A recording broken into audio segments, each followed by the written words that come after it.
edhe pas sulmit në Yemen, Donald Trumpi pasi kundërreaguan forcat Houthi, kundër forcave amerikane në det, me raketa, presidenti amerikan bërë një deklarat tjetër kur tha që çdo lloj raketë që do të shohet tashmë nga Houthi do të mbahet përgjegjës Irani.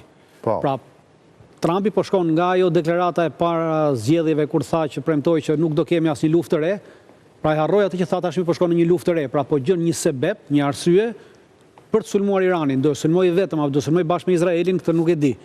Por një sulm të ngjashëm mund ndodhi ndaj Iranit, por jo në kapacitet, pra nuk është në gjendjet aktualisht që të bëjë një luftë, të hyjë në një luftë masive me Iranin, për arsye se nuk ka forcat të tilla ushtarake në atë zonë për të vazhduar një luftë gjatë, por një goditje të tillë mund të ndërmarrë ndaj Iranit. Okej. Sada?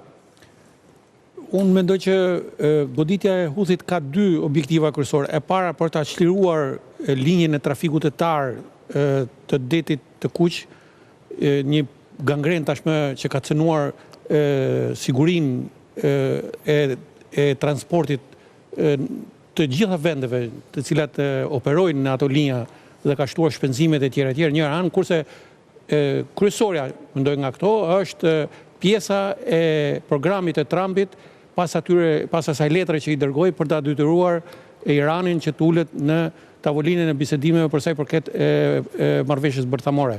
Pra, ai po ta keni parasysh kur dha intervistën në momentin që shkroi letrën, ai tha, shiko se do ketë një diçka këto, do ta merrni vesh. Ka qenë një paralajmërim i tillë. Paralajmërimi ka qenë, domethënë sepse në atë kohë nuk e parashikoshim që mund të ishte kjo, pas ka qenë për goditjen e Houthit. Dhe Houthi ka filluar goditja dhe ajo goditje do vazhdoj bëhet fjalë të vazhdoj me javë.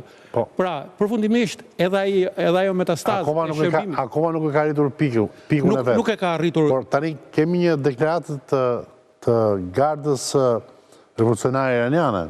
Po, garda revolucionare iraniane... Irani thot, ja se ka një përkthim sintetik. Irani nuk do të bëjë luftë, por nëse dikush kërcënon, Irani do të japë përgjigje të duhura, vendimtare dhe përfundimtare.